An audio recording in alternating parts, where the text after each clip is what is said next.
Okay, so this dress, we looked, it is gorgeous, and it turns out it is Elizabeth Taylor.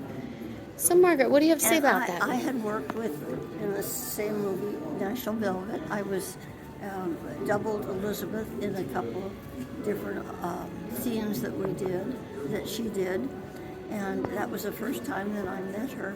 And then I got this situation where they were looking at me going under contract to MGM, and so I was going to do a screening test, right? And there was this lady who taught us all. We went and learned how to act and what we said and what we did. And I was sitting next to Elizabeth Taylor, and it was her turn to go in and take the half-hour class from this lady, and she. Then I was to go. Well, right in the middle of all of this, a girl comes dashing in and says to the receptionist, "Please, I have to talk to, oh dear, I can't remember the lady's name. She was the wife of the director. I have to talk to her. I'm going to be on the Lux Theater. I'm going to be, I've got to be, I don't know how to do, I'm doing the commercial." And she looked over to us, and we both said, fine.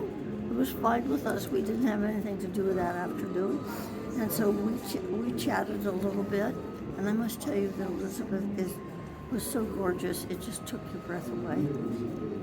So then that finishes, and this young lady dashes out, and Elizabeth turned to go in and have some work on a scene that she's doing or whatever it might be.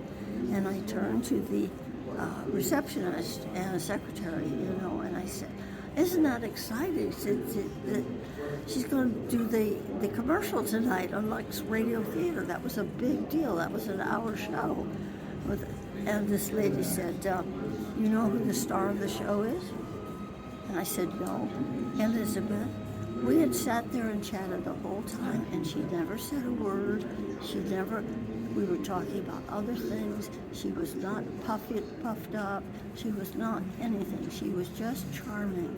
And I will never forget her, because we sat there, we must have talked for a half an hour, and all things that girls talk about, and it was nice. It was very nice.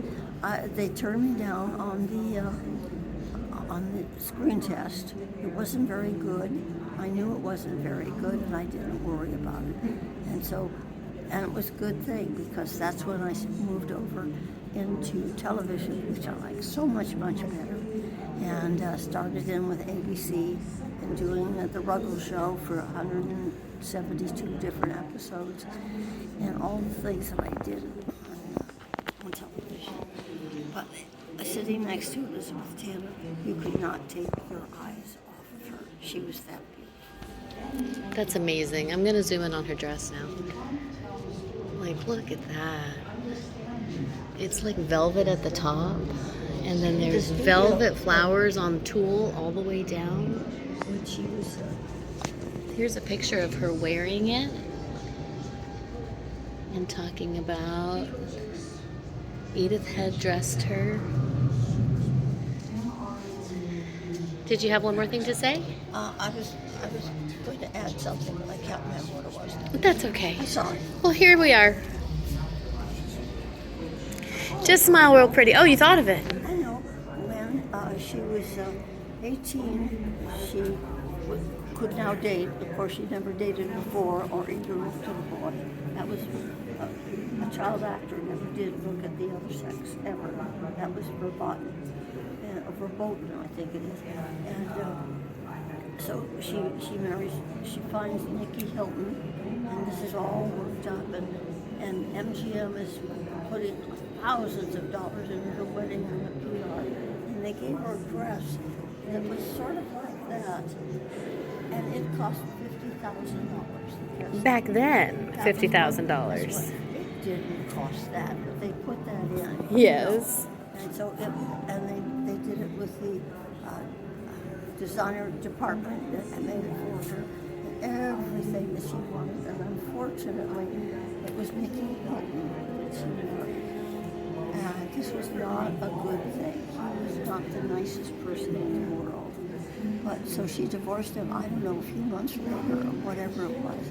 And that started her big looking for a husband all of her life. but they were going to make her this star. Well, if you've been babied and taken care of and special things and stories about you and all of this, and a $50,000 a wedding gown and so on and so forth, you get the idea that you're pretty big stuff. And I did not know her or ever work with her again after that. But I could understand why she stood her ground, and her mother stood her ground for her for the longest time. And she got rough and ready. She was going to do what she wanted to do. And if she wanted a $6 million ring, that's what she was going to get. She was quite a lady, and she was very kind to many, many, many people. So I think very highly of her.